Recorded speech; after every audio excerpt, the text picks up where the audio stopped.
Good evening and welcome to Midstate Magazine. I'm Brent Travalis. And I'm Jill Hayimski. Now let's take a look at the news. According to city officials, a massive construction project at the Main and University intersection will involve the roads closing for about 6 weeks, beginning in late March or early April. The new intersection will feature curb extensions known as bump outs that would widen pedestrian crossing area. Intersection pavement will also be raised up to 6 inches to the height of the curb in an effort to slow busy traffic. Winter snow is to blame for the lack of blood donations this season. The snowy weather has canceled over 1,000 American Red Cross blood drives since the beginning of this year. This is estimated to have lost around 35,000 blood and platelet donations. Due to the lack of drives, the Red Cross looks to donors of all blood types to schedule appointments to help restock shelves as soon as the weather clears up. Not only is the snow to blame for lack of blood drives, but the endless cycle of winter has caused a gruesome number to city streets. Up until the beginning of February, there had already been over 125 claims of potholes.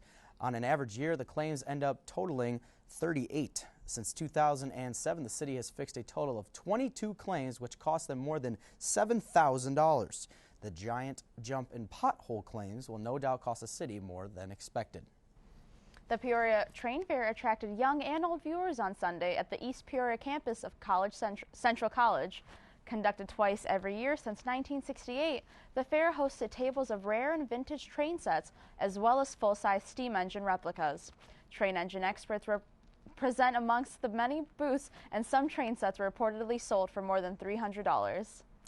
Southern Illinois University's campus has decidedly banned electronic cigarettes on its campus. The school administrators have decided that based on the little evidence that the vapors from e-cigarettes are safe. E-cigarettes now fall into the categories of cigarettes, cigars, and tobacco, other products that are not allowed on SIUE's campus.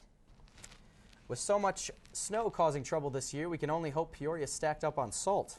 Let's check in with reporter Matt Blitzstein, who has the story. Although there are cities with low supplies of salt, Peoria isn't one of them. The past few years we got lucky. We didn't have very busy winters, and so we actually had a salt excess going into this year. Cities have a variety of options to treat their roads. Now, there's the basic salt there. There's also calcium chloride. Beet juice is used in some cases. There's different things that we use to treat the roads. Due to the high demand, the cost of salt has increased. We budget for the worst type of case scenario, and sometimes there's winters that are worse than the worst type of scenario. And so in the event of that, we have several different distributors, suppliers that provide that salt, and so we can go to several different outlets. There are a number of sources in order to obtain salt. We get salt shipped in, whether it's by barge, by truck, from other areas. So, some of those distributors that we have are not close to here, and so we have them come in and they're brought in. And so in situations like this year, for example, when we do need that, we make that call and those supplies are brought in, and we make sure to replenish the supply. For Midstate Magazine, I'm Matthew Blitzstein. Now let's go to Spencer Shelton with sports. Terrell Suggs, one of the most feared linebackers in the NFL, does not have to worry about his status with the Baltimore Ravens in 2015. Suggs, who was entering the final year of his contract, signed a 4-year extension that includes $16 million guaranteed. By completing this extension, the Ravens freed up $4 million in cap space. A first-round pick in 2003, the linebacker has been to 6 Pro Bowls and was named the Defensive Player of the Year in 2011. The Boston Red Sox will be at full strength for the 2014 season. Second baseman Dustin Pedroia will be ready for their spring training opener Friday against the Minnesota Twins after successful surgery to repair a torn ligament in his left thumb. The second baseman suffered the injury in last year's opener when he slid headfirst in an attempt to beat out a ground ball. Only missing 2 games in 2013, Pedroia ended the year tied for second in the American League in hits. While the 2013 NFL season has gone and went, there still was some history to be made in a different league.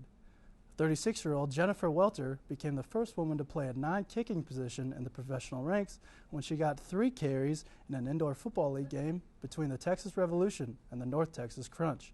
Welter, who got her first carry halfway through the third quarter, started linebacker for the Dallas Diamonds of the Women's Football Alliance for almost a decade. That's all for sports. Back to you, Danielle. Thank you. A little girl from Arizona gives a new meaning to the term Baby Einstein. 3-year-old Alexis Martin is the youngest to become a member of Arizona's Mensa chapter. Mensa's international club with one requirement, an IQ in the top 2% of the world.